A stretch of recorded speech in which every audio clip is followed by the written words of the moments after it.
Why is the party running against you? That like shit the is party crazy. needs to come together. Yeah. And I think that's another reason why, like, many lifelong Democrats, like myself, have been disillusioned by the party. Because it's like, why aren't you accepting the will of the people? They did it to Bernie. They did to Bernie twice, right? They tried to do it again during this election. It's like, when do we get to take part in the democratic process? And when we do get to take part in the democratic process, when do you respect that?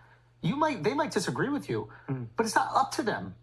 This is the will of the people. So if the people want to see this through, why are they spending millions of dollars to stop it? It's very frustrating. I think it undermines democracy. I think if you look at Andrew Cuomo and I, in the primary now in the general, it is in many ways a battle for the soul of the Democratic Party. Right? It's two very different visions.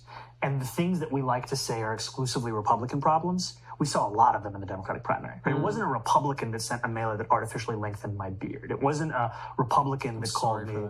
I appreciate that, man. You just if you meant that handsome with the big, you just, it was my Photoshop. I thought you did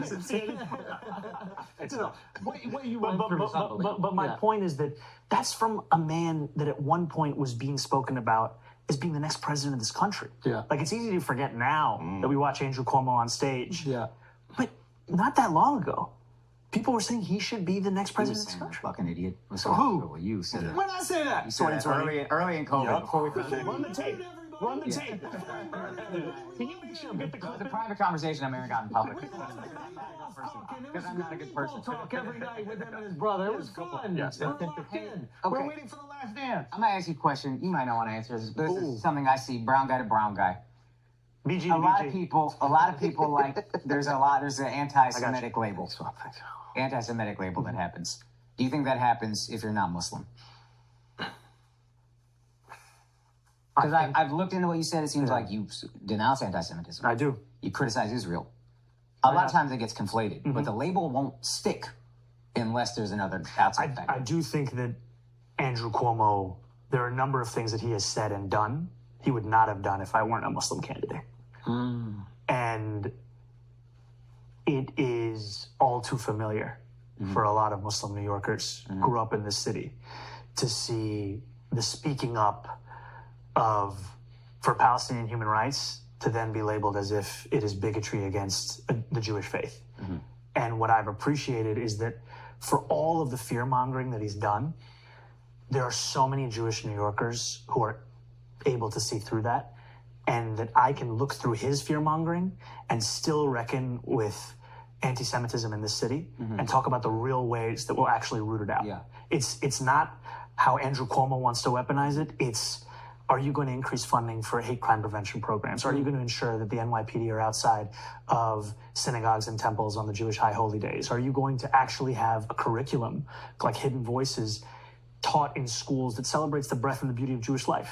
And you will do all of these things. All of these things. And that's what's been so frustrating, is that this is a real concern that many Jewish New Yorkers have, and here's a guy who's just using it for political purposes. And I think we all laughed at the Israel moment, and it was ridiculous to watch, but I knew the reason everyone was hammering you on it on that stage. It was like, it was pretty obvious. There was another thing that I thought was hilarious, like the picture with you with the imam and the New York Post put in the front page, and I'm like, holy shit, this looks bad. And then I look him up, and like Bloomberg campaigned with him, and Mayor Adams campaigned with him. I'm like, wait, okay, so what exactly is going on here?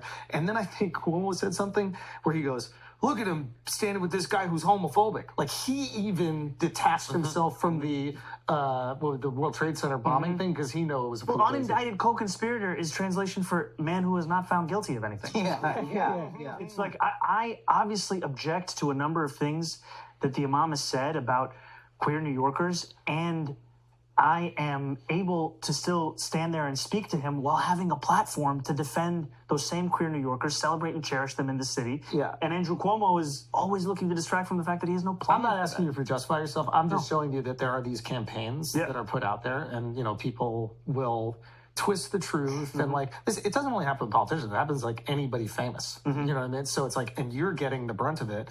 And I think you've handled it like with a lot of class, to be honest with you. Like, I know what it's like for the internet to say something about me that is completely false, and then people just believe it. And you are existing in this, and you're lucky enough to have a message that resonates with people where they can refute those lies that people say about you.